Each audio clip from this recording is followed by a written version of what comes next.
आज है मंगलवार का दिन।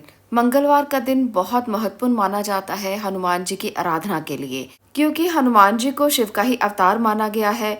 हनुमान जी शिव के 11वें रुद्र अवतार माने गए हैं। इसलिए हनुमान जी को भी उतना ही जल्दी प्रसन्न किया जा सकता है जितनी जल्दी शिव को प्रसन्न किया जा सकता है।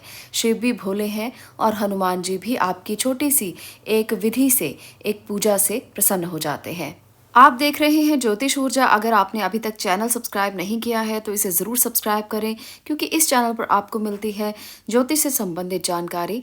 आप यहाँ जान सकते हैं बहुत से उपाय। अगर आप मंगलवार के दिन ये आज के जो मैं खास उपाय आपको बताने वाली हूँ ये करते हैं तो आपके जीवन से समस्याओं के साथ साथ शनि के दोष दूर होते हैं। काल सर्प दोष अगर किसी की कुंडली में है तो वो भी ठीक होता है। इसको करने से हनुमान जी की कृपा भी बनी रहती है। तो साथ में बहुत से कार्य इकट्ठा हो जाएंगे। आप एक उपाय करेंगे तो 3 ग्रह आपके शांत होंगे। मंगल ग्रह, शनि ग्रह, काल सर्प दोष, ये सभी ग्रह शांत होंगे और आपको लाभ भी जरूर मिलेंगे। मंगलवार के दिन पीपल के नीचे अगर सरसों के तेल का दिया जलाया जाए, 11, 21, 51 और 108 बार अगर ओम राम दूताय नमः इस मंत्र का जप किया जाए तो बहुत विशेष लाभकारी माना गया है। इसके साथ साथ अगर राम रक्षा स्तोत्र का पाठ किया जाए तो वो भी विशेष लाभ देता है। इसके लिए मैंने वीडियो भी दी हुई है, आपको चैनल पर मिल जाएगी। राम रक्षा स्तोत्र आप पढ़ें और लाभ उठाएं।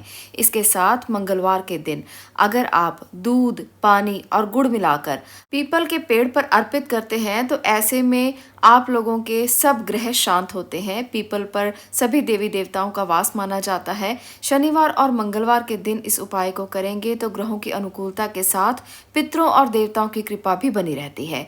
जिन कारणों से भी भाग्य साथ ना दे रहा हो, अगर आप इस उपाय को करते हैं तो सभी कारण दूर हो जाते हैं। जीवन में प्रगति के मार्ग प्रशस्त होते हैं। ब्रह्म पुराण में बताया गया है कि जो मनुष्य शनिवार को नियमित पीपल का स्पर्श करेंगे उनकी सभी बाधाएं दूर होंगी और शनि कभी उनको नहीं सताएंगे।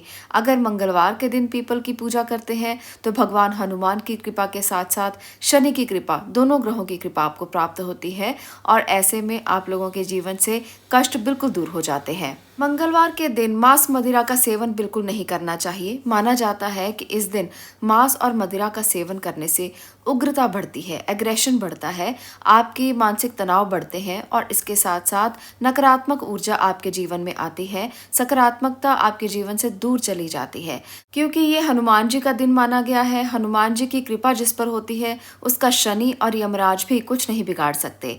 आप अगर शनि ग्रह की पीड़ा से छुटकारा पाना चाहते हैं तो खास तौर पर इस दिन शनि की चीजों यानी कि मांस और मदिरा से दूर रहें। और इस दिन आप घर के आसपास पीपल के वृक्ष पर दोपहर के समय भी ये कार्य कर सकते हैं। उस पर जल चढ़ाएं, पुष्प, अक्षत, दूध, गंगा जल, काले तिल चढ़ाएं और अपने स्वर्गीय जनों का स्मरण करके उनसे आशीर्वाद मांगे। शाम के वक्त दीपक जला सकते हैं और नाग स्तोत्रम और महामृत्युंजय मंत्र का पाठ कर सकते हैं। पितृ स्तोत्र का पाठ भी कर सकते हैं और नवग्रह स्तोत्र का पाठ भी कर सकते हैं। ये दोनों पाठ आपके जीवन से पितृदोष को दूर कर सकते हैं। अगर कुंडली में पितृदोष है तो आपको ये ज़रूर करना चाहिए। इससे पितृदोषों में शांति मिलती है और जो भी दोष है आपकी कुंडली में वो सब समस्त दोष दूर हो सकते हैं। मंगलवार का दिन कर्ज मुक्ति के लिए भी सबसे उत्तम दिन माना जाता है। मंगलवार के दिन हनुमान जी की पूजा से धन की प्राप्ति होती है, साथ में मन भी शांत रहता है। मंगलवार को सुबह स्नान करके पूजन शुरू करना चाहिए। हनुमान जी को स्नान कराना चाहिए। ये कार्य जो है वो पुरुष कर सकते हैं, क्योंकि ब्रह्मचारी होने के कारण हनुमान जी की मूर्ति को स्नान स्त्रियां नहीं करवा सकती हैं। तो इस बात का खास ध्यान रखें कि पुरुष आपके घर में ये कार्य करें। इसके बाद उनको चोला चढ़ाएं, सिंदूर लगाएं और हनुमान जी को जनेऊ धारण करवाना चाहिए। आपके लिए ये सबसे उत्तम उपाय हो सकता है।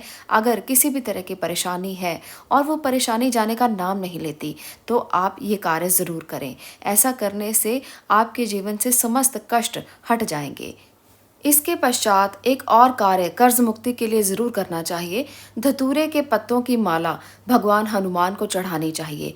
इस धतूरे के पत्तों की माला के ऊपर आप हर पत्ते पर भगवान श्री राम का नाम लिखें और ये जो माला है वो हनुमान चालीसा के पाठ या बजरंग बाण के पाठ को पढ़कर आप हनुमान जी को अर्पित कर दें।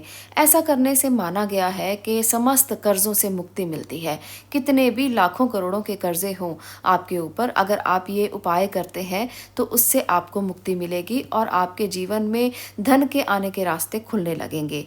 धन प्राप्ति के लिए और कर्जों से मुक्ति के लिए ये उपाय आपको लगातार 9 मंगलवार करना है।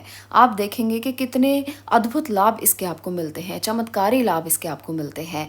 आप देखेंगे कैसे समस्याएं दूर होती हैं और कैसे धन आने लगता है। धीरे धीरे ही सही, आपके जीवन से जब समस्याएं दूर होंगी तब आपको खुद इसके चमत्कार दिखाई देने लगेंगे। मंगलवार को हनुमान जी को केवड़े या गुलाब की माला भी चढ़ाई जाती है। अगर आपको बुरे सपने आते हैं, अगर आपको किसी बात का डर रहता है, मन शांत नहीं रहता, तो ऐसे में आज एक ऐसा उपाय आपको बताने वाली हूँ। अगर आप इसे 5 मंगलवार लगातार कर लें तो किसी प्रकार का भय आपके जीवन में कभी नहीं रहता। बहुत ही उत्तम उपाय है और बहुत छोटा सा है। आप करके देखिए, आपको कितने अद्भुत लाभ मिलते हैं। आपने क्या करना है, एक फिटकरी का टुकड़ा लेना है और इस टुकड़े को ले जाकर आप हनुमान मंदिर में चले जाएं। बजरंग बाण का पाठ पढ़ें और ये टुकड़ा हनुमान जी के पैरों में रख दें। कैसी भी परेशानी क्यों ना हो, वो सब दूर हो सकती है। किसी भी तरह के बुरे सपने आते हो तो अब मन शांत रहने लगेगा और समस्याओं से मुक्ति मिलेगी। चलिए अब अगले उपाय की बात करते हैं। अगर आपके गुप्त शत्रु हैं, अगर वो आप पर विजय पाना चाहते हैं, अगर वो आपके सामने नहीं आते, तो ऐसे शत्रुओं से कैसे छुटकारा पाया जाए, उसके लिए एक उपाय बताने वाली हूँ। ये उपाय जो आज मैं यहाँ पर आपको बताऊंगी, ये बहुत ही महत्वपूर्ण उपाय है, खास उपाय है। इसको आपने मंगलवार के दिन करना है। आपने सुबह सुबह उठकर नहा धोकर हनुमान बाण का पाठ करना है। उसके बाद आप 40 दाने चावल के ले लें और 38 दाने आप काली उड़द के ले लें। इन दोनों को आप मिला लें। अब आप इन दोनों को मिलाकर इसे ऐसी जगह पर ले जाएं जहां पर मिट्टी हो। ये आपके घर के बाहर भी किया जा सकता है और अगर आप इसे अपने घर में करना चाहते हैं और वहां पर मिट्टी नहीं है तो आप इसे गमले में भी कर सकते हैं। तो आपने मिट्टी में गड्ढा कर लेना है और वहां पर ये 40 दाने चावल के और 38 दाने उड़द की दाल के आपने डाल देने हैं। अब आप इस पर एक नींबू निचोड़ेंगे। आपको इस बात का ध्यान रखना है कि नींबू का रस निचोड़ते समय लगातार आपको अपने शत्रु का नाम लेते रहना है। वो कोई भी शत्रु हो जिसे आप जानते हो कि वो आपको परेशान कर रहा है, वो आपको किसी भी तरह से तंग कर रहा है, इससे उसका नुकसान नहीं होगा बल्कि उसकी जो एनर्जी है वो बदल जाएगी और वो आपका नुकसान करना बंद कर देगा। तो आपने उसका स्मरण करते करते नींबू निचोड़ देना है। अब आप इसको इसी तरह से मिट्टी में बंद कर दें, यानी कि उसके ऊपर मिट्टी डाल दें और पूरी तरह से उसको ढक दें। तो इस तरह से आप इस गमले को अपने घर में पड़ा रहने दें। ऐसा करने से आपको कुछ ही दिनों में इसके प्रभाव दिखने लगेंगे। आपके शत्रु बिल्कुल शांत हो जाएंगे, बिल्कुल पस्त हो जाएंगे, वो आपका कुछ भी नहीं बिगाड़ पाएंगे।